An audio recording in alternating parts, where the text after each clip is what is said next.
चातुर्मास्य में विशेष विशेष तप और भगवान की षोडशोपचार पूजा का क्रम। ब्रह्मा जी कहते हैं, षोडशोपचार से सदैव भगवान विष्णु की पूजा करना तप है और भगवान के शयन करने पर वही महातप कहा गया है।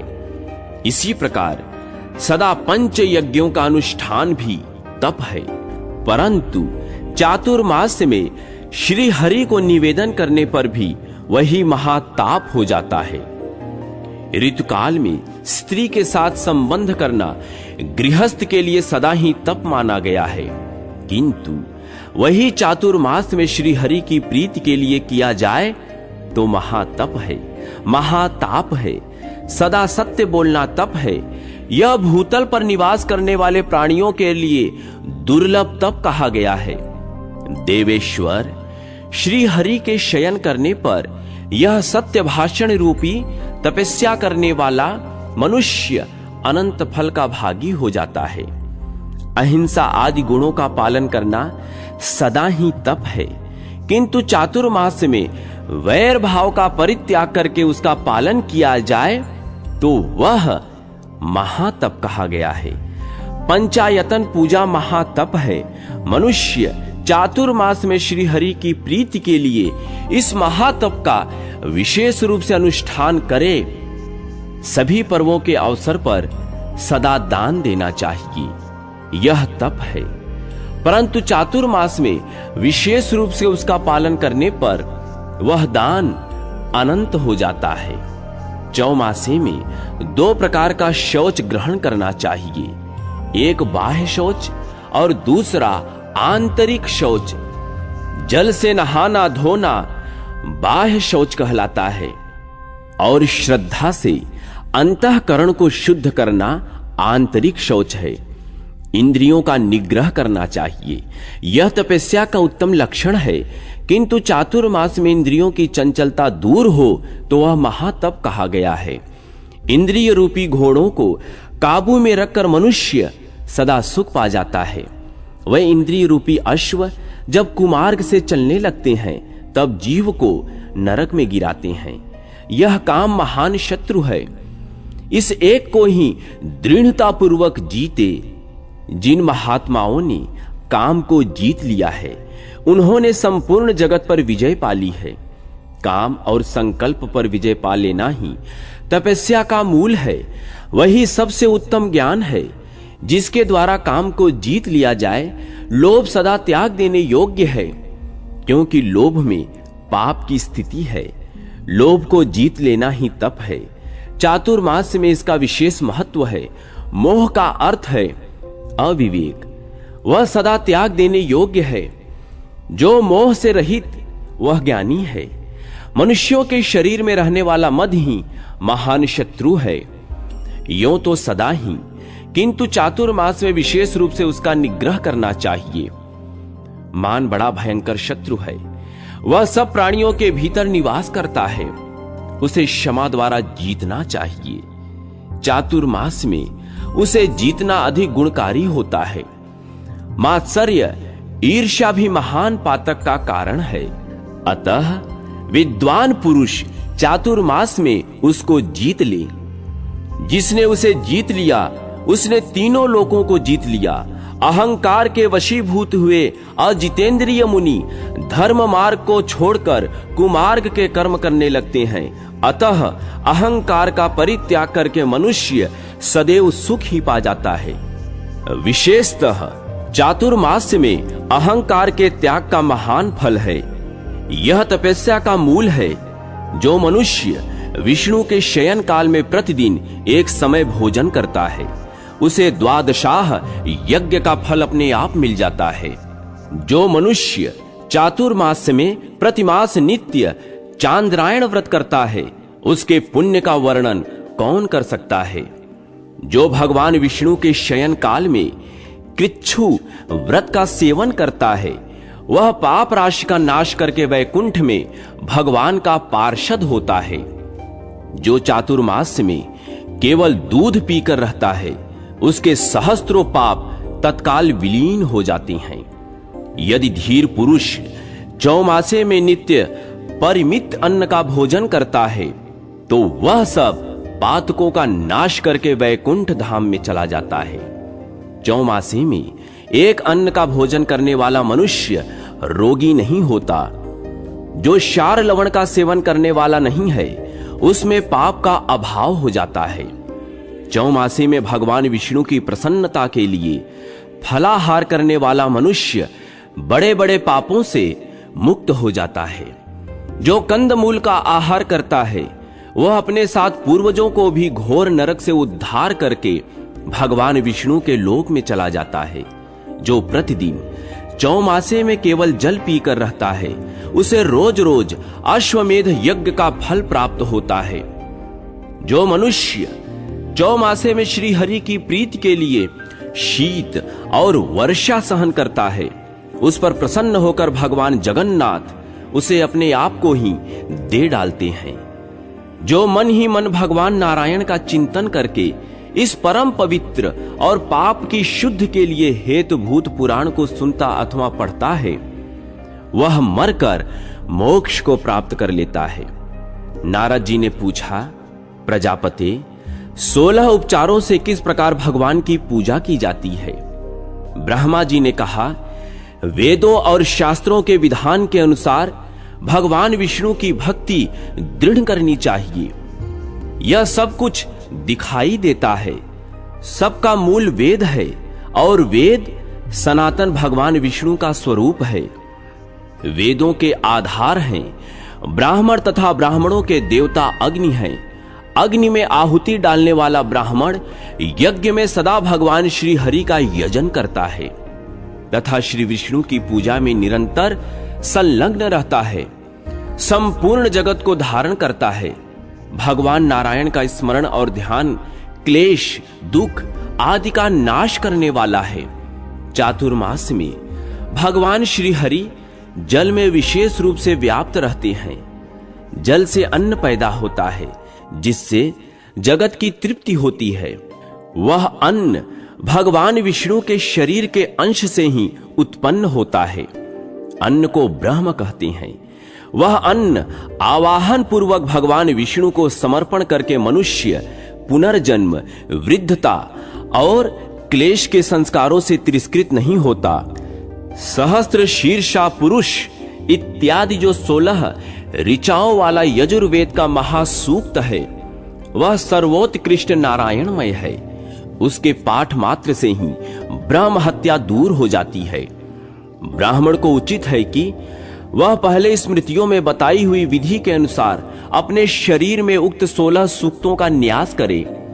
तत्पश्चात भगवान की प्रतिमा अथवा शालग्राम शिला में विशेष रूप से न्यास करे। फिर क्रमशः आवाहन आदि करे। वैकुंठ धाम में विराजमान कौस्तुभ मणि से सुशोभित कोटि कोटि सूर्यों के समान तेजस्वी दंडधारी शिखा सूत्र से सुशोभित पीतांबरधारी रूप से भगवान विष्णु का जो आवाहन करके ध्यान करता है वह अपने सभी पापों को नष्ट कर देता है। सब पापों के समूह का नाश करने वाले श्री विष्णु को इस रूप में अपने ध्यान में स्थिर करके उन्हें पूजा के लिए अपने आगे आवाहन करें।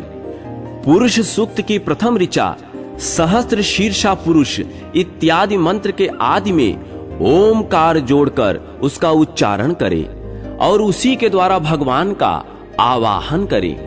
इसी प्रकार दूसरी ऋचा पुरुष एवेदम इत्यादि से पार्षदों सहित श्री हरि को आसन समर्पित करें। वह सभी आसन सुवर्णमय हैं, ऐसा मन ही मन चिंतन करे।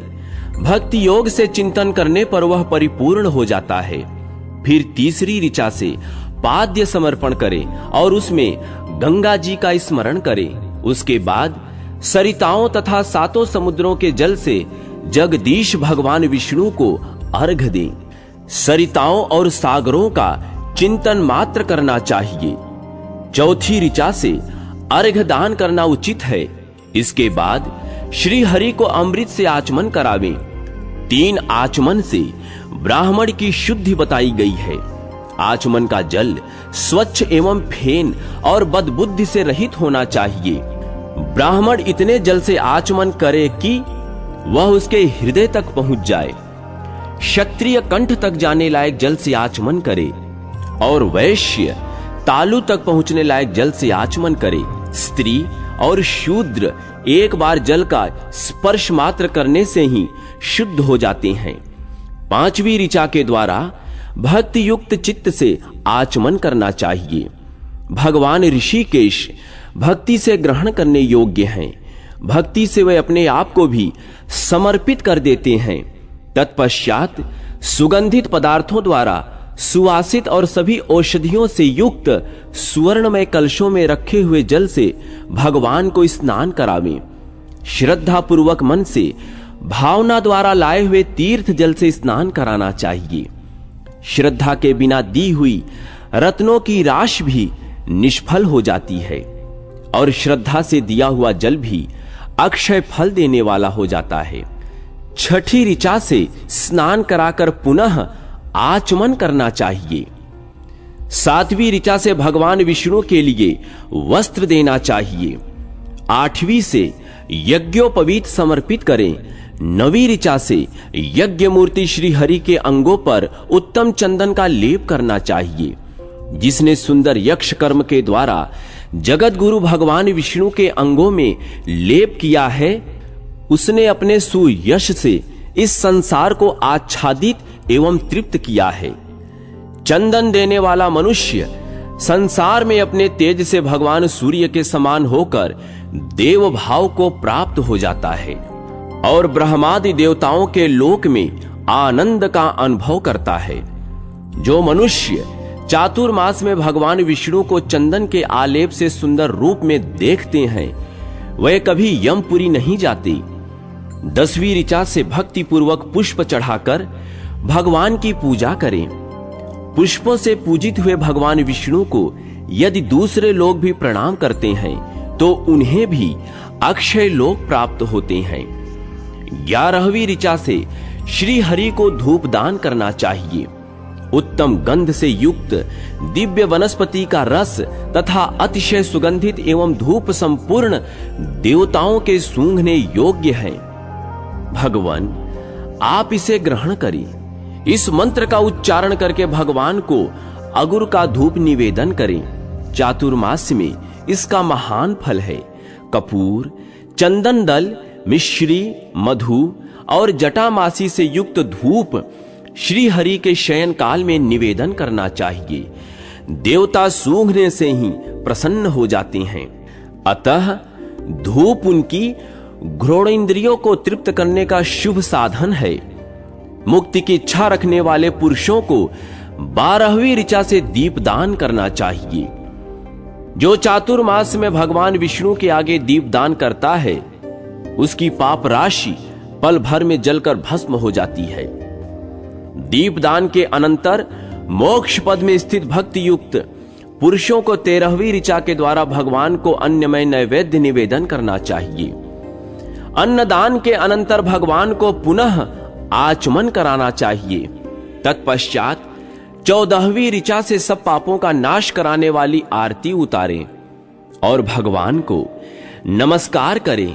15वीं ऋचा के द्वारा ब्राह्मणों के साथ भगवान के चारों ओर घूमकर परिक्रमा करनी चाहिए। 4 बार परिक्रमा करने से चराचर प्राणियों सहित संपूर्ण जगत की परिक्रमा तथा भगवत संबंधी तीर्थों की यात्रा संपन्न हो जाती है। तदनंतर 16वीं ऋचा द्वारा भगवान विष्णु के साथ ही अपनी एकता का चिंतन करें। मैं ही सदा विष्णु हूं, इस प्रकार अपने मन में भावना करने वाला ब्राह्मण जीवन मुक्त हो जाता है। चौमासे में ब्राह्मण को विशेष रूप से योग युक्त होना चाहिए। इस प्रकार यहां मोक्ष मार्ग प्रदान करने वाले भगवान विष्णु की भक्ति बताई गई। के द्वारा मानसिक और शारीरिक सृष्टि का प्रादुर्भाव, चारों वर्णों के धर्म तथा शूद्र जातियों के भेदों का वर्णन। नारद जी ने पूछा, पितामह 18 प्रकार की प्रजाएं कौन कौन सी हैं? उनकी जीवन वृत्ति और धर्म क्या हैं? यह सब बताइए। ब्रह्मा जी ने कहा, अपने काल के परिमाण से जब जगदीश्वर भगवान श्री हरि योग निद्रा से जागृत हुए, तब उस समय उनकी नाभ से प्रकट हुए कमल कोश से मेरा जन्म हुआ। तदनंतर उस कमल की नाल से भगवान के उदर में प्रवेश करके जब मैंने देखा, तब वहां मुझे कोटि कोटि ब्रह्मांडों के दर्शन हुए। परंतु फिर जब मैं बाहर आया, तब सृष्टि के पदार्थ और उसके हेतुकाओं को भूल गया। तब आकाशवाणी हुई, महामते तपस्या करो। यह भगवदीव आदेश पाकर मैंने 10,000 वर्षों तक तपस्या की। फिर मन के द्वारा पहले मानसी सृष्टि का चिंतन किया।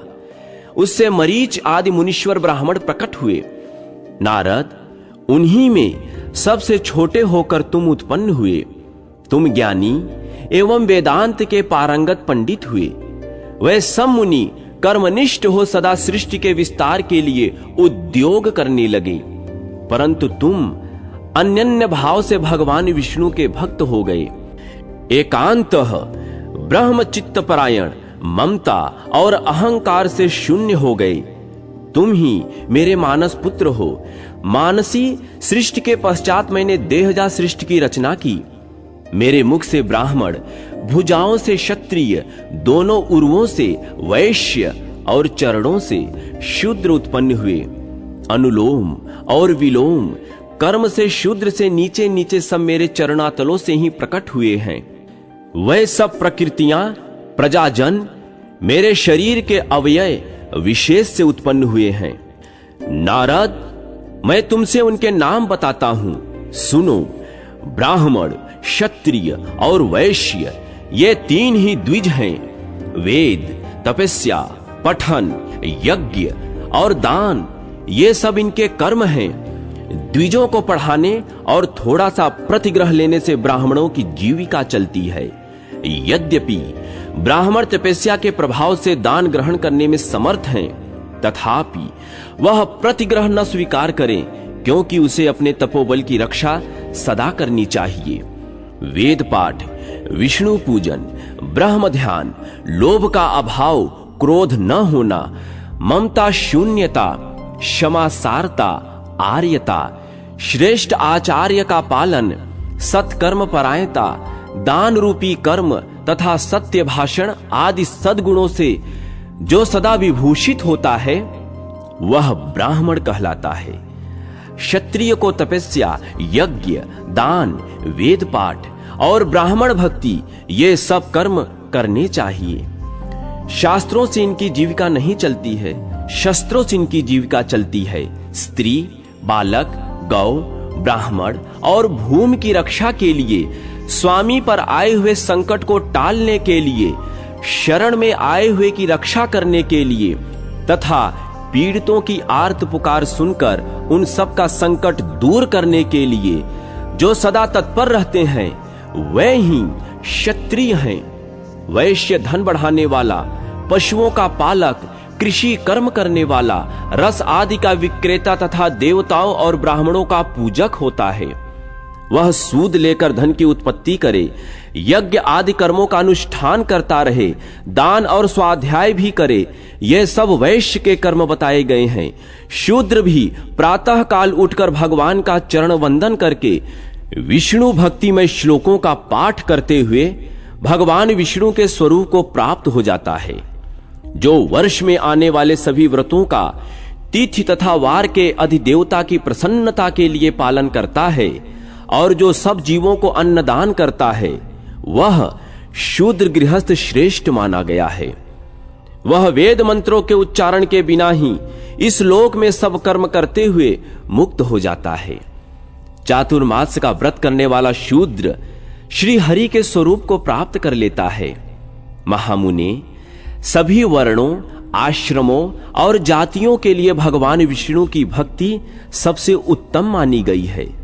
जो पवित्र चित्त वाला मनुष्य इस परम पवित्र पुराण को पढ़ता अथवा सुनता है, वह पूर्व जन्मोपार्जित समस्त पापों का नाश करके श्री विष्णु की आराधना में तत्पर हो विष्णु लोक को प्राप्त हो जाता है। पैजवन शूद्र और महर्षि गालों का संवाद तथा शालग्राम शिला के पूजन का महत्व। ब्रह्मा जी कहते हैं, महामते, प्राचीन त्रेता युग में पैजवन नाम से प्रसिद्ध एक शूद्र था जो धर्म में तत्पर और विष्णु तथा ब्राह्मणों का पूजक था। वह न्यायपूर्वक धन का उपार्जन करता और सदा शांत भाव से रहता था। सभी लोग उससे प्रेम करते थे। वह सत्यवादी और विवेकशील था। उसकी स्त्री समान कुल में उत्पन्न, धर्म पूर्वक विवाहित तथा शुभ आचरण वाली पतिव्रता थी। वह भी सदा देवताओं और ब्राह्मणों के हित में तत्पर रहती थी। महात्मा पैजवन को पूर्व पुण्य के प्रभाव से धन की प्राप्ति हुई थी। वह सदा स्वजनों के द्वारा स्वदेश और परदेश में व्यापार किया करता था। अपने और दूसरों के धन से वह व्यापार करता और कराता था। इस प्रकार धर्म पर दृष्टि रखने वाले उस पैजवन को नाना प्रकार का प्रचुर धन प्राप्त हुआ। उसके 2 पुत्र हुए। वे दोनों ही पिता की सेवा शुश्रूषा में लगे रहते थे। धन आदि का अहंकार तो उन्हें छू तक नहीं गया था। वे अपने धर्मयुक्त आचरण से शोभा पाते थे और पिता माता की सेवा के अतिरिक्त दूसरी किसी वस्तु का आदर नहीं करते थे। उनकी स्त्रियां अपने सास ससुर की सेवा में हमेशा लगी रहती थी। पैजवन का घर धन धान्य से भरा रहता था। वह स्वयं भी सदा धर्मपरायण हो देवताओं और अतिथियों के पूजन में तत्पर रहता था। उसके घर पर आया हुआ कोई भी अतिथि विमुख नहीं लौटता था। वह शीतकाल में धन और उष्ण काल में अन्न एवं जल का दान किया करता था। वर्षा काल में वस्त्र तथा अन्न बांटा करता था। भगवान शिव और विष्णु के व्रत में स्थित होकर उचित समय में वह बावली, कूप, तड़ाग, प्याऊ तथा देव मंदिर बनवाता था। चातुर्मास्य में वह विशेष रूप से भगवान विष्णु के भजन में तत्पर रहता था। एक दिन ब्रह्म ज्ञान परायण शांत तपस्वी परम जितेंद्रिय गालव मुनि पैजवन शूद्र के घर में आए। वह अभ्युत्थान और आसन आदि उपचारों से मुनि की पूजा करके मधुर वाणी में बोला, आज मेरा जन्म सफल हो गया, जीवन अति उत्तम हो गया। आज मेरा धर्माचरण भी सार्थक हुआ। मुने, आपने यहां पधार कर कुल सहित मुझे उन्नत कर दिया। आपकी दृष्टि से मेरे सहस्त्रों पाप जलकर भस्म हो गए। मुझ गृहस्थ के संपूर्ण गृह को आज आपने पवित्र कर दिया। उस शूद्र की भक्ति से गालव मुनि बहुत प्रसन्न हुए। उनकी सारी थकावट दूर हो गई। वे हाथ जोड़कर खड़े हुए शूद्र से बोले, सौम्य, तुम कुशल से तो हो ना? तुम्हारा मन धर्म में लगता है ना? क्योंकि भाई बंधु, स्त्री पुत्र आदि सब लोग सदा स्वार्थ से ही संबंध रखते हैं। तुम गोविंद में सदा भक्ति रखते हो ना? दान में तुम्हारी रुचि है ना? क्या धर्म, अर्थ और काम संबंधी कार्यों में तुम्हारा मन उत्साह के साथ संलग्न होता है? भगवान विष्णु का चरणोदक प्रतिदिन सिर पर धारण करते हो ना? भगवान विष्णु का भजन, श्री विष्णु की कथा, श्री विष्णु का स्तोत्र, श्री विष्णु का नमस्कार, श्री विष्णु का ध्यान और भगवान विष्णु का पूजन, यह सब भगवान के शयन काल अर्थात चातुर्मास में किया करते हो ना? क्योंकि यही मोक्ष देने वाला होता है। ऐसा कहते हुए मुनि को प्रणाम करके शूद्र ने फिर कहा, मुने, आपकी कृपा दृष्टि से ही मुझे इस आश्रम का पूरा पूरा फल मिल गया। तथापि मैं आपकी उपदेश युक्त वाणी सुनना चाहता हूं। आपके आगमन का क्या प्रयोजन है, यह कृपा करके बतावें। तब गालव जी ने उस धर्मात्मा एवं सत्यवादी शूद्र से कहा, इधर तीर्थ यात्रा में लगे हुए मुझे कई मास व्यतीत हो गए। अब चातुर्मास से आ गया है, अतः अपने आश्रम को जाऊंगा। भगवान नारायण की प्रसन्नता के लिए आषाढ़ शुक्ला एकादशी को अपने घर पर चातुर्मास का नियम ग्रहण करूंगा। पैजवन बोला, द्विज श्रेष्ठ, मेरे ऊपर अनुग्रह करके कोई ज्ञान की बात मुझे भी बताएं। वेद में मेरा अधिकार नहीं है, वेद सार के जप का भी मुझे अधिकार नहीं है। अतः विशेषतः चातुर्मास में पालन करने योग्य यदि कोई मोक्ष साधक उपाय हो तो उसे बताइए। गालव जी ने कहा, जो मनुष्य शालग्राम में स्थित भगवान विष्णु का पूजन करते हैं, भक्ति उनसे दूर नहीं है। जिसका मन भगवान शालग्राम के चिंतन में लगा रहता है, उसके द्वारा जो कुछ भी शुभ कर्म किया जाता है वह अक्षय होता है। चातुर्मास में इसका विशेष महात्म्य है। जहां शालग्राम शिला और द्वारिका की शिला दोनों का संगम हो जाता है, वहां मनुष्य के लिए मुक्ति दुर्लभ नहीं है। जिस भूमि में सैकड़ों पापों से युक्त मनुष्यों द्वारा भी शालग्राम की शिला पूजी जाती है, वहां यह शिला 5 कोस तक के प्रदेश को पवित्र करती है। यह शालग्राम शिला तेजोमय पिंड है, साक्षात ब्रह्म स्वरूप है। इसके दर्शन मात्र से भी तत्काल सब पापों का नाश हो जाता है। महाशूद्र, शालग्राम शिला की उपस्थिति से सब तीर्थ और देव मंदिर पवित्र हो जाते हैं तथा समस्त नदियां तीर्थत्व को प्राप्त हो जाती हैं। शालग्राम शिला की सन्निधि मात्र से सर्वत्र संपूर्ण क्रियाएं शोभन होती हैं। जिसके घर में शुभ शालग्राम शिला का कोमल तुलसी दलों द्वारा पूजन होता है, वहां यमराज अपना मुंह नहीं दिखाते। ब्राह्मण, क्षत्रिय, वैश्य तथा सच्छूद्रों को भी शालग्राम शिला के पूजन का अधिकार है। सच्छूद्र ने पूछा, ब्राह्मण, आप वेद वेत्ताओं में श्रेष्ठ हैं। सुना जाता है कि स्त्री और शूद्र आदि के लिए शालग्राम शिला का पूजन निषेध है। अतः मेरे जैसा मनुष्य किस प्रकार शालग्राम का पूजन करे? गालव जी ने कहा, मानद, शूद्रों में केवल असत शूद्र के लिए शालग्राम शिला का निषेध है। स्त्रियों में भी पतिव्रता स्त्रियों के लिए उसका निषेध नहीं किया गया है। जो शालग्राम शिला के ऊपर चढ़ाई हुई माला अपने मस्तक पर धारण करते हैं, उनके सहस्त्रों पाप तत्काल नष्ट हो जाते हैं। जो शालग्राम शिला के आगे दीप दान करते हैं, उनका कभी यमपुर में निवास नहीं होता। जो शालग्राम में व्याप्त भगवान विष्णु के मनोहर पुष्पों द्वारा पूजा करते हैं तथा जो भगवान विष्णु के शयन काल में शालग्राम शिला को पंचामृत से स्नान कराते हैं, वह मनुष्य संसार बंधन में कभी नहीं पड़ते। मुक्ति के आदि कारण निर्मल शालग्रामगत श्री हरि को अपने हृदय में स्थापित करके जो प्रतिदिन भक्ति पूर्वक उनका चिंतन करता है, वह मोक्ष का भागी होता है।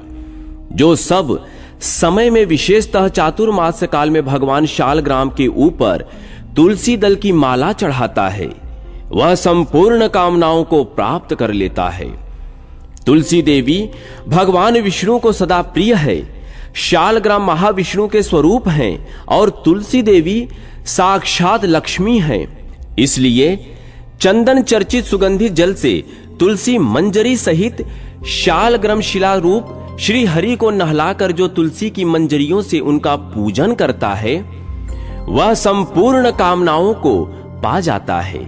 उत्तम पुष्पों से पूजित भगवान शालग्राम का दर्शन करके मनुष्य सब पापों से शुद्ध चित्त होकर श्री हरि में तन्मयता को प्राप्त होता है। शालग्राम शिला के 24 भेद हैं, उनका वर्णन सुनो।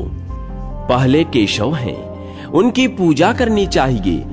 दूसरे मधुसूदन, तीसरे संकर्षण, चौथे दामोदर, पांचवें वासुदेव, छठें प्रद्युम्न, सातवें विष्णु, आठवें माधव, नवें अनंत मूर्ति, 10वें पुरुषोत्तम, 11वें अधोषज, 12वें जनार्दन, 13वें गोविंद, 14वें त्रिविक्रम, 15वें श्रीधर, 16वें ऋषिकेश, 17वें नरसिंह, 18वें विश्वयोनि, 19वें वामन, 20वें नारायण, 21वें पुंडरीकाक्ष, 22वें उपेंद्र, 23वें हरि और 24वें श्री कृष्ण कहे गए हैं। ये 24 मूर्तियां 24 एकादशियों से संबंधित हैं। साल भर में 24 एकादशियां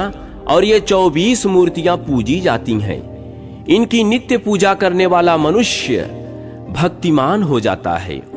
जो मनुष्य भक्ति पूर्वक इस प्रसंग को सुनता और पढ़ता है, उसके ऊपर भूत सृष्टि की रक्षा करने वाले भगवान श्री हरि प्रसन्न होते का देह त्याग, पार्वती विवाह, भगवान शिव का हरि रूप में प्राकट्य और शालग्राम शिला का महत्व। गालव जी कहते हैं, भगवान विष्णु जिस प्रकार शालग्राम शिला के स्वरूप को प्राप्त हुए हैं और भगवान शिव भी जिस प्रकार लिंगाकार में स्थित हुए हैं, वह सब प्रसंग मैं तुमसे कहता हूं, सुनो। पूर्व काल में ब्रह्मा जी के अंगूठे से प्रजापति दक्ष उत्पन्न हुए थे। दक्ष के सती नाम की एक पुत्री हुई जो उत्तम लक्षणों से संपन्न और बड़ी साध्वी थी। विधि के ज्ञाता भगवान शंकर ने सती के साथ वेदोक्त विधि से विवाह किया। दक्ष प्रजापति का चित्त मोहवश मूढ़ता को प्राप्त हो गया था। उन्होंने एक महान यज्ञ का आयोजन किया और उसमें भगवान शंकर के प्रति द्वेष भाव का परिचय दिया। पिता के उस महान द्वेष से सती देवी कुपित हो उठी और यज्ञ वेदी में आकर प्राणायाम में तत्पर हो उन्होंने अग्निमयी धारणा के द्वारा अपना शरीर त्याग दिया। उनके शरीर में जो पैतृक अंश था उसका परित्याग करके अपने भाग के साथ सती देवी ने मन ही मन शीतल हिमालय का चिंतन किया। मृत्यु काल में अपने कर्म के अधीन हुआ मन जहां जहां जाता है वहीं वहीं उसका अवतार होता है। अतः अग्नि में जली हुई सती देवी शीतल हिमालय का चिंतन करके हिमालय की पुत्री हुई। वहां पर्वत कन्या होकर उन्होंने शिव भक्ति में तत्पर हो बड़ी उग्र तपस्या की। तदनंतर सहस्त्रों वर्षों के पश्चात भूत भवन भगवान महेश्वर ब्राह्मण का वेश धारण करके उस स्थान पर आए और पार्वती के कर्म एवं स्वभाव की परीक्षा लेकर उन्होंने तपस्या से विशुद्ध जाना।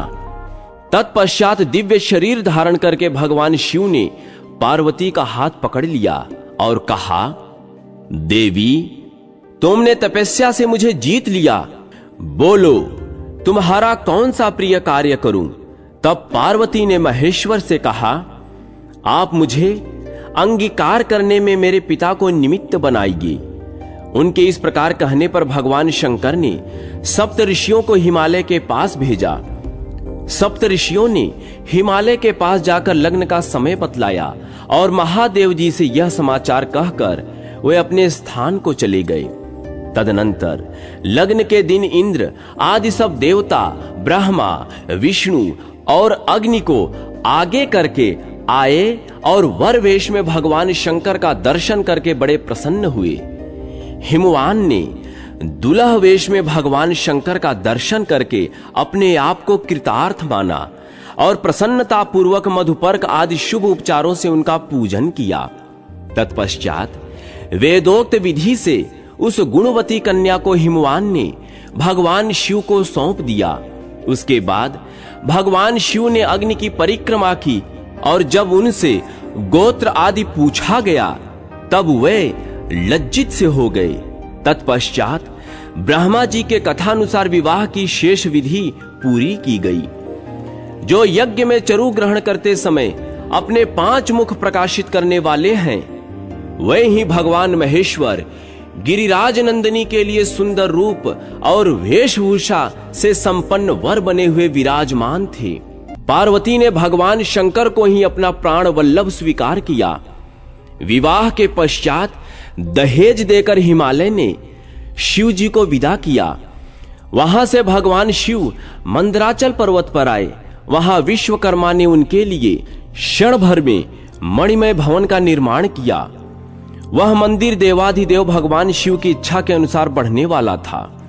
उस सुंदर भवन में पार्वती के साथ निवास करते हुए भगवान शंकर की दृष्टि में वायु रूपधारी कामदेव आया।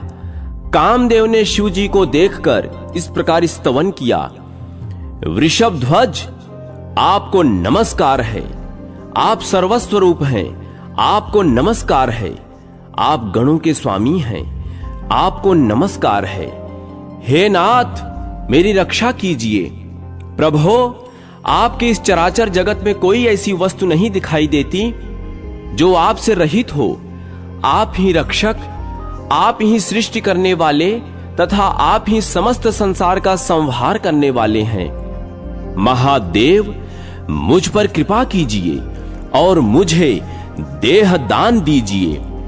भगवान शिव बोले, कामदेव, मैंने पूर्व काल में तुम्हें पार्वती के आगे भस्म किया है, अब पुनः उन्हीं के समीप शरीरधारी हो जाओ। भगवान शिव के ऐसा कहने पर कामदेव ने अपना शरीर धारण किया और विनय से नम्र हो उसने पार्वती के दोनों चरणों में प्रणाम किया। और उस समय उसके मन में बड़ी प्रसन्नता थी। पार्वती और परमेश्वर का प्रसाद पाकर महामोह एवं बल से संपन्न महातेजस्वी कामदेव तीनों लोकों में विचरण करने लगा। प्राचीन काल में देवासुर संग्राम के अवसर पर भयंकर रूप धारण करने वाले बलोन्मत्त दानवों ने देवताओं को मारा। देवता भयभीत होकर ब्रह्मा जी की शरण में गए। बृहस्पति आदि सभी देवताओं ने जगत पिता ब्रह्मा को नमस्कार करके उनका स्तवन किया। फिर सब के सब हाथ जोड़कर खड़े हो गए। तब ब्रह्मा ने उनसे पूछा, देवताओं, किस लिए मेरे पास आए हो? देवता बोले, तात, अद्भुत पराक्रम करने वाले दैत्यों ने युद्ध में हमें परास्त कर दिया है, अतः हम सब लोग आपकी शरण में आए हैं। देवेश्वर, अपनी शरण में आए हुए हम लोगों की रक्षा कीजिए। देवताओं की यह बात सुनकर ब्रह्मा जी ने कहा, एक समय शिव भक्तों का भगवान विष्णु के भक्तों के साथ एक दूसरों को जीतने की इच्छा से बड़ा विवाद हुआ। तब भगवान शंकर ने अपने भक्तों के देखते देखते एक परम अद्भुत रूप धारण किया। वह उनका हरिहर स्वरूप था। वह आधे शरीर से शिव और आधे शरीर से विष्णु हो गए। एक ओर भगवान विष्णु के चिन्ह और दूसरी ओर भगवान शिव के चिन्ह प्रकट हो गए। एक ओर गरुड़ और दूसरी ओर नंदी वृषभ उपस्थित थे। एक ओर मेघ के समान श्याम वर्ण था और दूसरी ओर कर्पूर के समान गौर वर्ण। दोनों में एकता का स्पष्टीकरण हुआ। इसी प्रकार संपूर्ण विश्व में एक ही भगवान व्यापक हैं, अतः विश्व भगवान से भिन्न नहीं है। इस तरह भगवान की एकता का बोध हुआ। श्रुतियों और स्मृतियों के अर्थ को बाधित करने वाली भेद बुद्धि नष्ट हो गई। पाखंडी और युक्तवादी तथा सब आश्चर्यचकित हो गए। सब ने अपने अपने मत का आग्रह छोड़कर मोक्ष मार्ग की शरण ली। मंदराचल पर्वत पर वह हरिहर मूर्ति आज भी विद्यमान है, जिसकी प्रमथ आदि गण सदा स्तुति करते रहते हैं। सृष्टि पालन और संहार करने वाली वह मूर्ति संपूर्ण विश्व का बीज एवं अनंत है। शिव और विष्णु की उस संयुक्त मूर्ति का स्मरण करने पर वह संपूर्ण पापों का नाश करने वाली है। वह परम सत्य एवं योगी पुरुषों के द्वारा चिंतन करने योग्य है। मुक्ति की इच्छा रखने वाले मनुष्य उस मूर्ति का ध्यान करके परम पद को प्राप्त होते हैं। चातुर्मास्य में विशेष रूप से उसका ध्यान करके मनुष्य फिर मानव लोक में जन्म नहीं लेता। उस हरिहर मूर्ति के समीप जो लोग आ जाते हैं, उनका वे भगवान कल्याण करते हैं। ऐसा कहकर ब्रह्मा जी वहीं अंतर्धान हो गए। तत्पश्चात वे अग्नि आदि देवता मंदराचल पर्वत पर गए और भगवान महेश्वर को खोजते हुए वहीं भ्रमण करने लगे। तदनंतर चातुर्मास पूर्ण होने पर हरिहर स्वरूपधारी भगवान शिव उनके ऊपर प्रसन्न हो प्रत्यक्ष दर्शन देकर बोले, देवेश्वरों, अब तुम लोग जाओ और अपने अपने अधिकारों का उपभोग करो। मैंने उन दानवों को जिनसे तुम्हें भय था मार डाला है। तब प्रसन्न चित्त एवं बाधा रहित देवता कोटि कोटि विमानों के द्वारा अपने अपने अधिकारों को प्राप्त हुए। एक समय सब देवताओं तथा भगवान विष्णु और शिव के द्वारा भी पार्वती जी की इच्छा के प्रतिकूल कोई कार्य हो गया। इससे उन्होंने देवताओं को मर्त्यलोक में प्रस्तर प्रतिमा होने का शाप दे दिया। उसी समय उन्होंने भगवान विष्णु से कहा, आप भी मर्त्यलोक में शिलारूप होंगे और शिव जी को ब्राह्मणों के शाप से लिंगाकार प्रस्तर रूप प्राप्त होगा। तब भगवान विष्णु ने पार्वती जी को प्रणाम करके कहा, महाव्रते महादेवी, आप सदैव महादेवी जी की प्रिया हैं, संपूर्ण भूतों की जननी हैं, आपको नमस्कार है। आप कल्याणमयी हैं, आपको नमस्कार है। तब पार्वती जी ने प्रसन्न होकर कहा, जनार्दन, आप शिला रूप में रहकर भी योगीश्वरों को मोक्ष देने वाले होंगे। विशेषतः चातुर्मास में सब भक्तों की कामनाएं पूर्ण करने वाले होंगे। ब्रह्मा जी की प्यारी पुत्री जो गंडकी नाम की नदी है, वह महान जल राशि से भरी हुई और परम पुण्यदायिनी है। उसके अत्यंत निर्मल नीर में आपका निवास होगा। पुराणों के ज्ञाता आपको 24 स्वरूपों में देखेंगे। आपके मुख में स्वर्ण होगा और शालग्राम आपकी संज्ञा होगी। गोलाकार तेजोमय शरीर अपूर्व शोभा से युक्त होगा। उस शालग्राम स्वरूप में आप संपूर्ण सामर्थ्य से युक्त होकर योगियों को भी मोक्ष देने वाले होंगे। शालग्राम शिला में व्याप्त हुए आपका जो मनुष्य पूजन करेंगे, उन भक्तों को आप मनोवांछित सिद्धि प्रदान करेंगे। गालव जी कहते हैं, महाशूद्र, भगवान विष्णु जिस प्रकार शालग्राम शिलामय स्वरूप को प्राप्त हुए, वह सब प्रसंग मैंने तुम्हें बता दिया।